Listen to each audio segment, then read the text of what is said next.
कि इस्लाम में 8वीं सबसे आम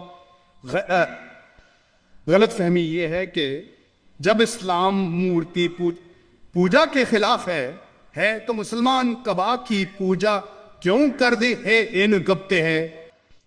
इस 8वीं सबसे आम गलत फहमी का जवाब यह है कि कोई भी मुसलमान कबा की पूजा नहीं करता है।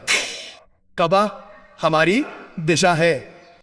अल्लाह कुरान में सूरह बकर अध्याय संख्या 2 आयत संख्या 145 में कहते हैं कि तुम जहां भी हो तुम पवित्र मस्जिद की दिशा में मुंह करके मस्जिद हरम मक्का की दिशा में रहो।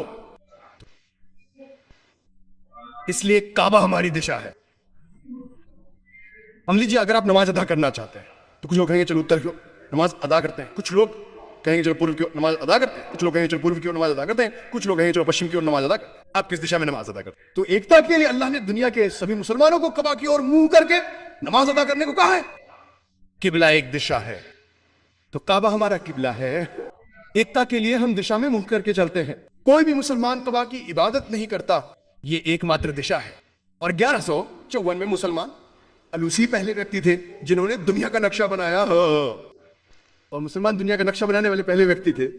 और जब उन्होंने दुनिया का नक्शा बनाया तो उन्होंने दक्षिणी ध्रुव को ऊपर और उत्तरी ध्रुव को नीचे बनाया और कबा को बीच में रखा।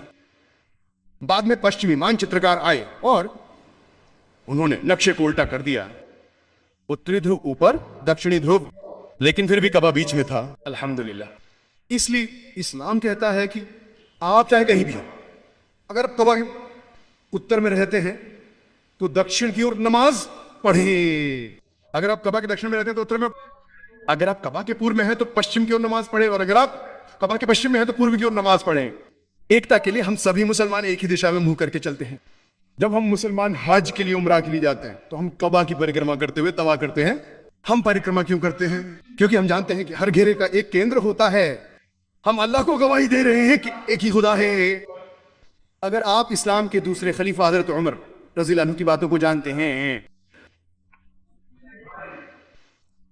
साईं बकर में हज की किताब के जिल्द नंबर 2 में नंबर 505 है, जिसमें उमर रज़ी अल्लाह अन्हु ने काले पत्थर की तरफ इशारा करते हुए कहा कि मैं जानता हूं कि ये पत्थर मुझे न तो नुकसान पहुंचा सकता है और नहीं फायदा पहुंचा सकता है, सिर्फ इसलिए कि मेरे नबी ने इसे छुआ और चूमा, मैं इसे छू रहा हूं और चूम रहा हूं। साईं बकर की प्रामाणिक हदीस में इस्लाम के दूसरे खलीफा का ये कथन ये साबित करने के लिए काफी है कि कोई भी मुसलमान हज या कबा की इबादत नहीं करता।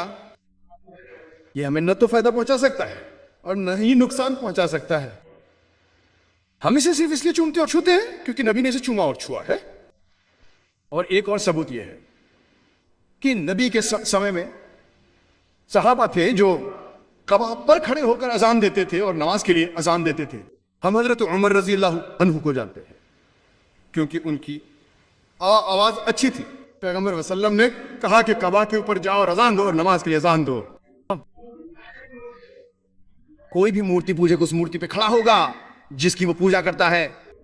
तो इससे यह साबित होता है कि हम मुसलमान कबा की पूजा नहीं करते। कबा केवल किबला है जहां हम नमाज पढ़ते हैं।